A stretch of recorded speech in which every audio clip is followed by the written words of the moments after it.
안녕하세요. 이정환의 자가면역TV, 저는 한의사 이정환 원장입니다.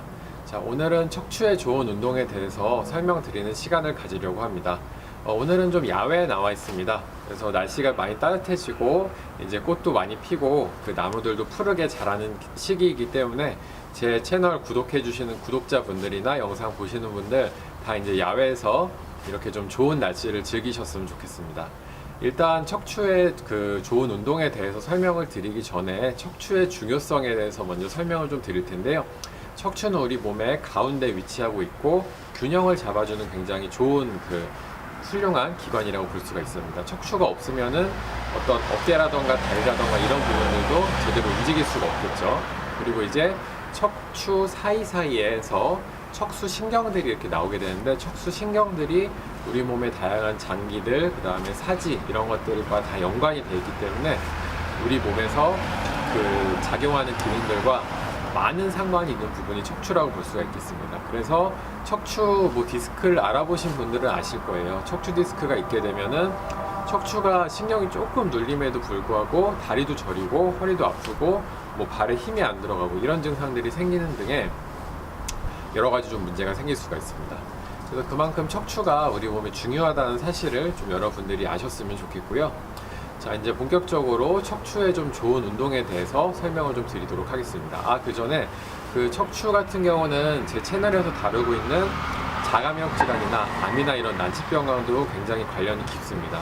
척추가 바르게 되어야지 체형이 올바르게 되고, 체형이 올바르게 되어야지 몸의 긴장과 어떤 스트레스에 대한 저항력 이런 것들이 좋아지기 때문에 전체적으로 면역계가 정상화되고 병을 이겨내는 힘을 가질 수가 있게 됩니다. 그래서 이제 그 자가면역 질환이 있으시거나 아니면은 암이나 다른 난치병이 있으신 분들도 이 운동을 꼭 기억해 두시고 하셨으면 좋겠고요. 특히나 이 운동은 자가면역 질환 중에서 강기성 척추염을 앓으시는 분들에게는 강기성 척추염을 더 이제 예방을 하고 더 진행되는 것을 막을 수 있는 좋은 운동이기 때문에 한번 꼭 같이 해보시면 좋을 것 같습니다. 자, 오늘 제가 알려드릴 척추 운동은 두 가지가 있습니다. 하나는 척추 마리 운동이고 하나는 척추 비틀기 운동인데요. 척추 마리 운동 같은 경우는 척추를 구부렸다가 펴는 동작이기 때문에 제가 이제 기억하기 쉽게 척추 마리 운동이라고 이야기를 좀 해봤습니다. 그리고 척추 비틀기 운동은 좌우로 해서 척추를 좀 비트는 운동이고요. 이런 것들을 어떻게 하면 좀 효율적으로 할 수 있을지 좀 안내를 해드리려고 합니다. 특히 이제 이런 운동들은 척추 근육이 이제 여러 가지 종류가 있는데, 척추 근육 중에서 속근육, 이제 보통 우리가 얘기하는 것들이 다혈근이나 회선근 이런 것들을 얘기를 하는데, 이런 속근육들을 스트레칭 해주고 풀어줌으로 인해서 자세 교정에도 영향을 줄 수 있는 운동이기 때문에 꼭 기억하시고 한번 따라해 보시면 좋겠습니다. 본격적으로 척추 마리 운동에 대해서 좀 설명을 드릴 텐데요. 척추 마리 운동은 척추를 천천히 구부렸다가 천천히 펴는 운동인데, 핵심적인 것은 척추를 천천히 구부렸다가 펼 때 굉장히 천천히 운동을 좀 하셔야 된다는 부분이고, 척추 하나하나를 말았다가 펴는 느낌으로 운동을 하셔야 된다는 점입니다. 자, 이제 척추 마리 운동을 실제로 하는 것들을 보여드리면서 어떻게 해야 될지 한번 설명을 드려보도록 하겠습니다. 자, 이제 그러면 본격적으로 척추 마리의 운동에 대해서 한번 설명을 드리고 제가 하는 것을 보여드리도록 하겠습니다. 척추 마리 운동의 핵심은 두 가지가 있습니다. 하나는 무조건 천천히 해라, 그리고 두 번째는 척추 하나하나를 움직이는 느낌으로 해라. 이 두 가지가 핵심인데요. 일단 하는 모습을 제가 보여드리면서 또 설명을 드리겠습니다.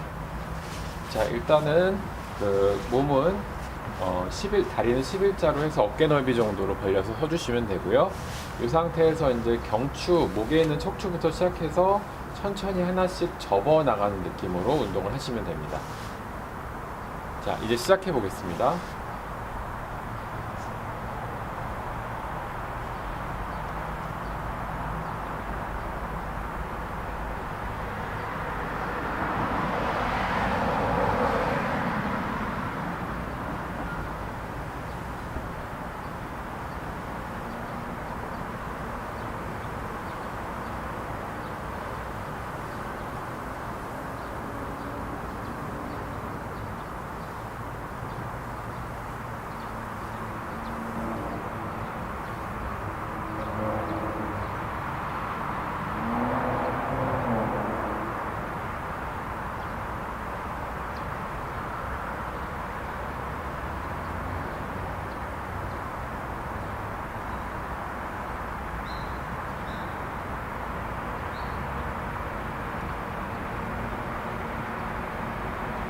자, 이게 이제 운동을 한번 진행을 한 모습인데요.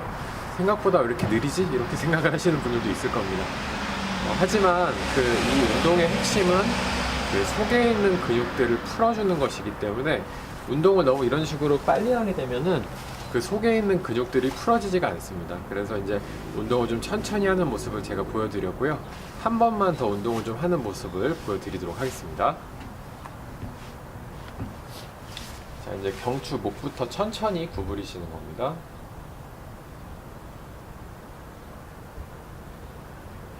목을 다 구부렸으면 그 다음에는 가슴 쪽에 있는 척추들을 구부려 주시고요.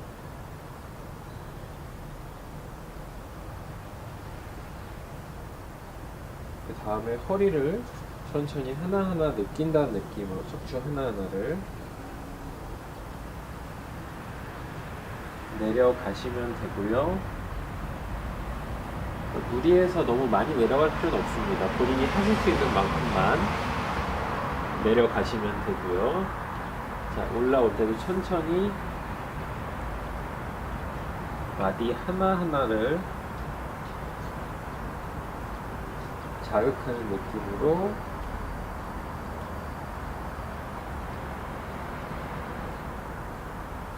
올라오시면 됩니다. 자, 이렇게 이 운동의 핵심은 운동을 천천히 하는 것과 척추 하나하나를 느끼면서 하는 것이 있습니다. 그래서 하고 나면은 머리도 좀 맑아지고 몸도 좀 개운해지고 하는 느낌이 드는데요. 이 운동을 그러면 얼마나 어떻게 좀 해야 되냐, 이 부분에 대해서 말씀을 드리면은, 저는 시간을 정해놓고 하는 것보다는 일상생활에서 생각나실 때 한 번씩 계속 해주시는 것을 권해드립니다. 뭐 한 번이 됐건 10번이 됐건 생각나실 때 계속 좀 하시는 거를 권해드리고, 그 대신에 이제 한 번 하실 때는 3회에서 4회 정도 반복해 주시는 게 효과가 좋은 것 같습니다. 그리고 이제 이 운동에 대한 주의사항을 말씀을 드리자면, 척추를 숙였을 때 심해지는 병을 앓으시는 분들이 계십니다. 그러니까 허리 디스크라던가 갑자기 허리를 삐끗한 상황이라던가 이런 분들은 허리를 숙이게 되면 그 증상이 좀 악화가 될 수가 있습니다. 그래서 이런 분들은 허리를 숙이는 동작인 이 척추 마리 운동 같은 경우에 좀 신중하게 하시고, 아니면은 척추를 이게 끝까지 내려갈 필요 없이 조금만 이 정도만 숙였다가 천천히 펴주시는 이 정도로 운동만 하더라도 그 체형 교정이라던가 척추 운동에 도움이 되기 때문에, 그렇게 허리가 안 좋으신 경우에는 좀 제한적으로 운동을 좀 하시는 게 좋겠습니다. 이렇게 해서 이 운동을 일주일이나 2주일, 한 달 해보시다 보시면은 전체적으로 척추가 전체적으로 좀 부드러워지고 몸도 좀 편안해지고 이런 것들을 느끼실 수가 있겠습니다. 자, 첫 번째로 제가 척추 마리 운동에 대해서 지금 말씀을 드렸고요. 두 번째 영상을 통해서 척추 비틀기 운동에 대해서 말씀을 좀 드리겠습니다.